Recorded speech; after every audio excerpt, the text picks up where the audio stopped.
Պարոն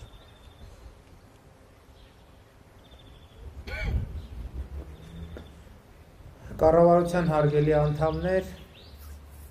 պետական և տեղական ինքնակառավարման մարմինների հարգելի ներկայացուցիչներ, հարգելի էկոպարեկներ, այսօր արդեն երկրորդ մարզում, Տավուշի մարզում իրականացնում ենք էկոպարեկային ծառայության աշխատանքի մեկնարկը, առաջինը տեղի է ունեցել Սյունիքում և իհարկե այս գործընթացը լինելու է շարունակական։ Սա կարծում եմ նոր փուլ է Հայաստանում էկոմիջավայրի և բնապահպանական ընկալման տեսակետից և նաև ծնունդով իջևանցի լինելով և իմանալով լավ մեր անտառները հետևյալն եմ ուզում ասեմ, ինչը վերաբերվում է և Իջևանին, և Տավուշի մարզին, և ընդհանրապես մեր երկրի բոլոր անտառներին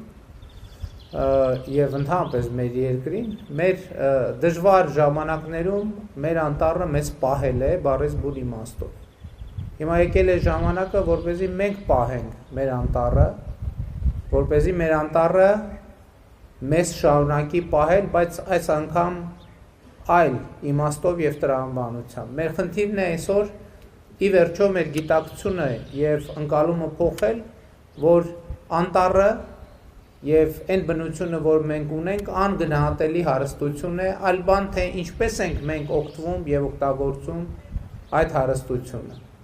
Այսօր մենք պետք է հասկանանք, որ անտառը, անտառի պահպանությունը, նրա վիճակը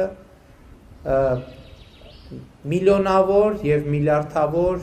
դրամների եկամուտներ է բերելու Հայաստանի Հանրապետությանը և ժողովրդին, որովհետև բնությունը նախ ինքը շատ մեծ զբոսաշրջային հոսքեր է բերում արդեն Հայաստանի Հանրապետություն և Տավուշի մարզ,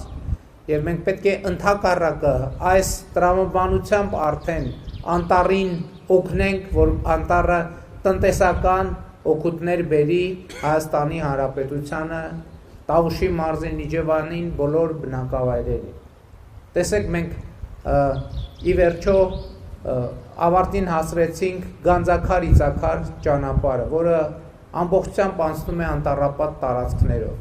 Մենք առջևում, առաջիկայում այդտեղ ներդրումներ ենք սպասում, ներդրումային հոսքեր։ Մենք այսօր արդեն Տավուշի մարզում ունենք բազմաթիվ տեղեր, տարածքներ, հենց անտառային, որտեղ ներդրումներ են իրականացվում, վերցնենք օրինակ Ենոք-Հավանը, որը դարձել է տուրիստական ամենակարևոր ուղղություններից մեկը Հայաստանի Հանրապետության, և ինչի շնորհիվ, առաջին հերթին անտառի և բնության շնորհիվ։ Եվ այդ նույն բանը կարող է տեղի ունենալ մնացած բոլոր բնակավայրերում։ Մենք ճանապարհներ ենք կառուցում, ենթակառուցվածքներ ենք ստեղծում, բայց նաև կարևոր է, որ մենք իսկապես մեր անտառին, մեր պարտքը վերադարձնենք, որպեսզի նա մեզ ավելին վերադարձնի։ Մենք իրոք մեր անտառին պարտք ունենք, որովհետև այն ժամանակ, երբ որ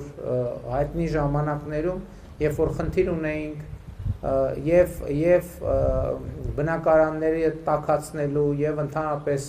մարդիկ շատ մեծ թվով եկամուտներ վաստակելու, ի վերջո անտառի շնորհիվ են մարդիկ ապրել։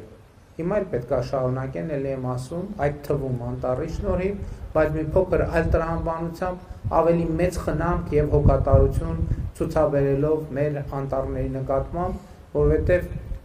այսօր արդեն ես հիշում եմ 2019 թվականին, երբ էլի շատ մեծ լարվածություններ կար, որովհետև մենք խնդիր էինք դրել ապօրինի ծառահատումները կասեցնել, շատ մեծ լարվածություններ կար և առաջացել էր և Իջևանում, և Հաղարծին գյուղում, որը էլի իմ մայրական կողմի հարազատ գյուղն է, և այն ժամանակ մարդկանց ասում է, որ մենք պետք է փոխենք վերաբերմունքը անտառից եկամուտներ ստանալու, անտառը բարեկեցության գործոն դարձնելու մեր դիտանկյունը պետք է փոխենք, և այն ժամանակ շատ մարդկանց համար անհասկանալի էր, թե ինչի մասին է խոսքը, բայց այսօր օրինակ նույն Հաղարծին գյուղում բոլորը տեղյակ եք, որ նոր գործարարության նոր ձև է առաջացել, այն վիլիսները, որոնք կամ մյուս մեքենաները, որոնցով մարդիկ անտառից փայտ էին բերում, հիմա դարձել են գունավոր եւ գույնզգույն մեքենաներ, այդ մեքենաներով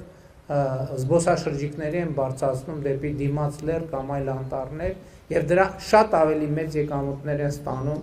քան նախկինում կարող էին ստանալ։ Իր հերթին այդ հոսքերի շնորհիվ աշխատում են կրպակները, խանութները, ճաշարանները, ռեստորանները եւ այլն եւ այսպես շարունակ ավտոսպասարկման կետերը եւ կարելի է անվերջ թվարկել։ Եվ հետեւաբար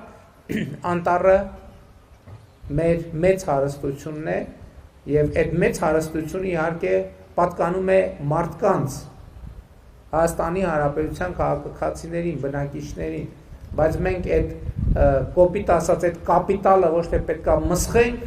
այլ այդ կապիտալը պետք է կարողանանք գործածել այնպես, որ նա ավելի ու ավելի շատ եկամուտներ բերի մարդկանց, ինքը մնալով ոչ միայն մնալով անձեռնմխելի, այլև այդ կապիտալը գնալով պետք է մեծանա, այդ կապիտալը գնալով պետք է զարգանա, ել չեմ խոսում, որ այստեղ կան զուտ բնապահպանական, առողջապահական խնդիրներ, որ լավ բնությունը, լավ անտառը նշանակում է ավելի լավ օրակ օդ, ավելի լավ առողջություն, ավելի լավ տրամադրություն, ավելի լավ միջավայր, եւ սա իհարկե արժեքներ են, որոնք մենք գումարով գուցե չենք կարող գնահատել կամ գնացուցում անել,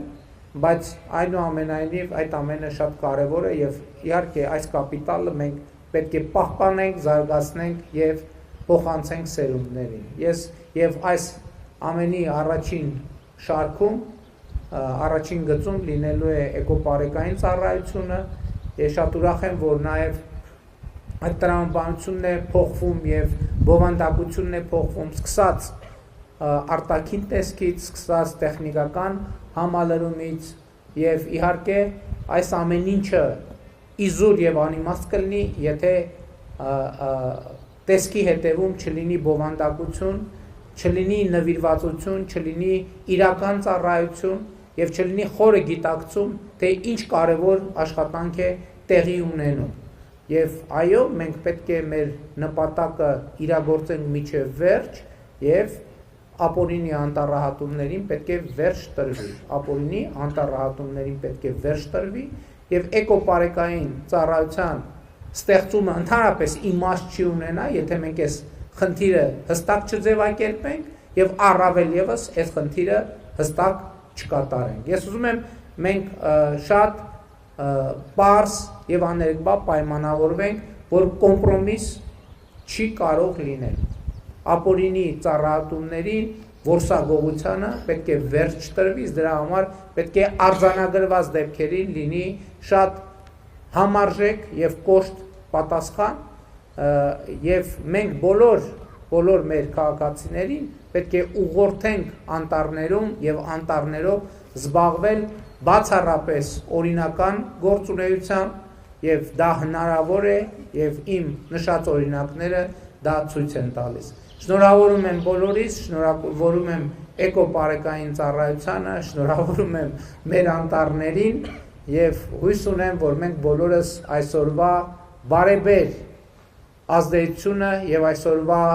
բարեբեր արդյունքները կտեսնենք եւ իհարկե նույն ուղերձով մենք կլինենք նաեւ մյուս վայրերում, որտեղ սպասվում է էկոպարեկային ծառայության աշխատանքի մեկնարկը։ Փառք նահատակներին եւ կեցցե Հայաստանի Հանրապետությունը։ Շնորհակալ եմ։